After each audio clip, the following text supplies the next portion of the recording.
I would rather City, because I feel like City really don't. But I mean, they don't bother me. I mean, they might bother you a bit, but like, this is the thing, though, right? In terms of a legacy, they're still so far away from you.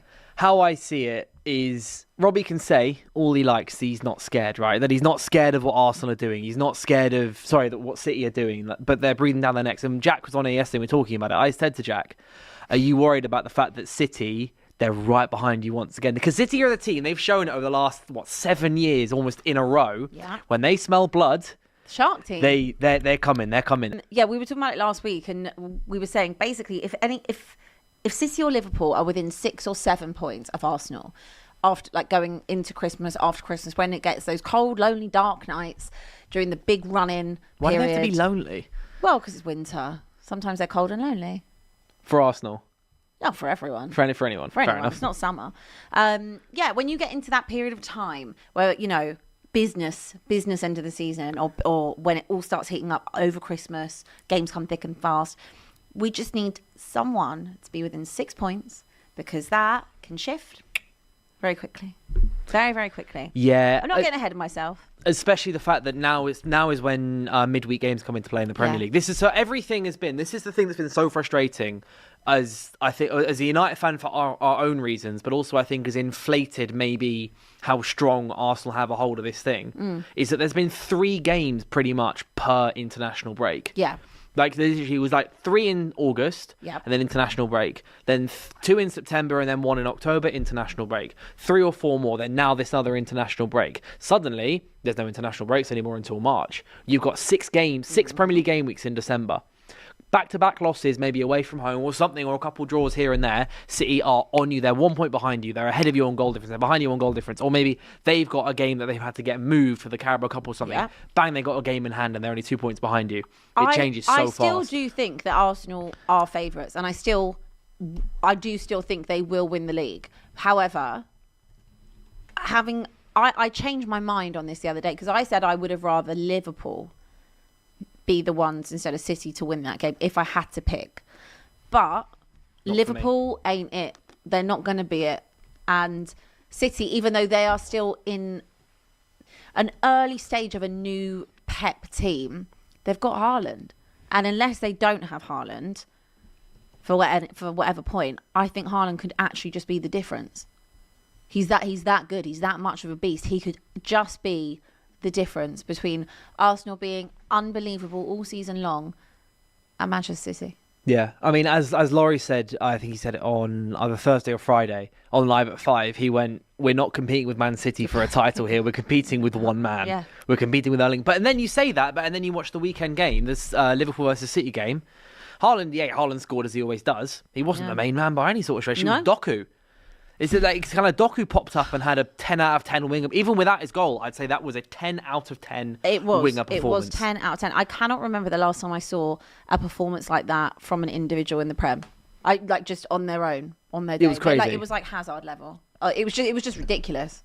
So good. He had Trent begging for mercy. Trent, sorry. He had Conor Bradley. He probably would have had Trent as well. After, by the way, Conor Bradley absolutely smashed it in midweek. Yeah. Against Vinny. I know, but I don't know. I've never seen Jeremy Doku play like that. We speak about him all the time and say that there's a real lack of end product. This season, he's definitely been better at it, but that performance on the weekend was just so good. Whether or not it was Conor Bradley one-on-one, whether or not they doubled up on him, tripled up on him, it didn't matter. He just said, move.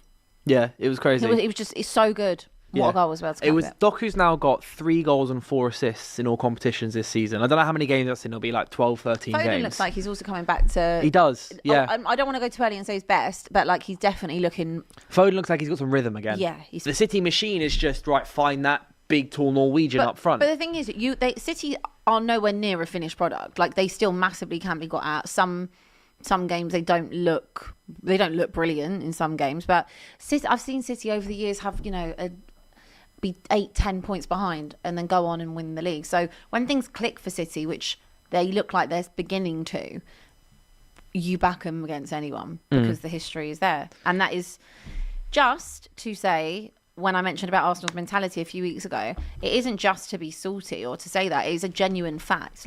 When we haven't seen Arsenal get over the line yet, apart from one FA Cup in Mikel Arteta's, first season. COVID season as well. yeah, when we talk about mentality and Arsenal actually winning things, we haven't really seen it. So we can put a question mark on that because that is something that hasn't been proven yet.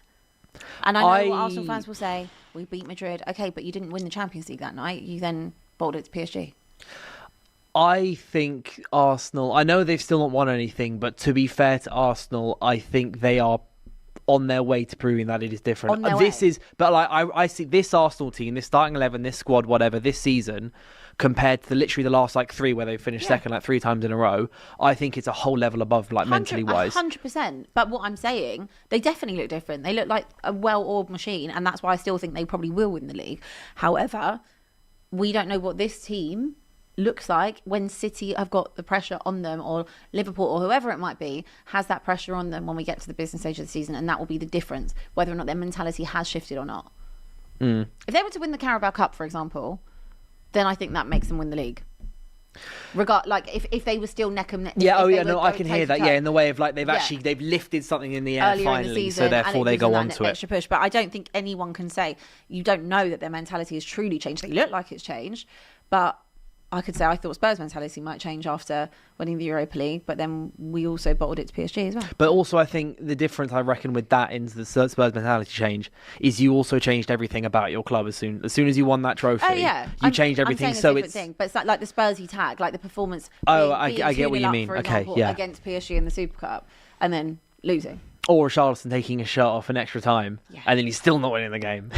Yes. we can get onto that in a bit, but there is. What was I going to say? I was going to say something. I had a poignant point. Oh yeah, Man City. This is the other the other side of it with Man City is Erling Haaland.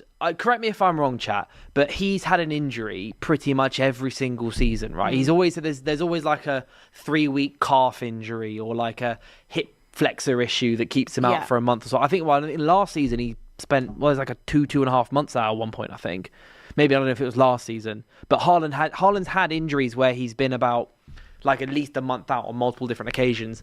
So the one thing I'm thinking is, before previous seasons, like when they won the treble or when they're winning the league, it was okay because, you don't have Haaland, but it's fine because Alvarez is there. Yeah. Or it's fine because De Bruyne is there. Or it's fine because Gundogan will pop up. This is what Jack was saying yesterday. Gundogan will pop up and start bicycle kicking. He naturally and but City always start slow anyway, don't they? That's what I was going to say. They naturally don't always have the strongest start. It's actually during this period of time, over and around Christmas, that they start City suddenly they win like 4 games in 10 days, and it's like, all right, we're 1 point behind you. I think, I just do think that.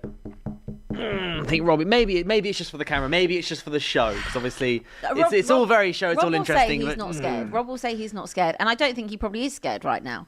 However, but he should be. They've gone from not really looking over their shoulder at all, because I don't think they really thought that City would be anywhere close, and I think they thought it'd be Liverpool. But now they're going to have to. They're going to have 14 to goals. Keep a little eye just over your shoulder, just because.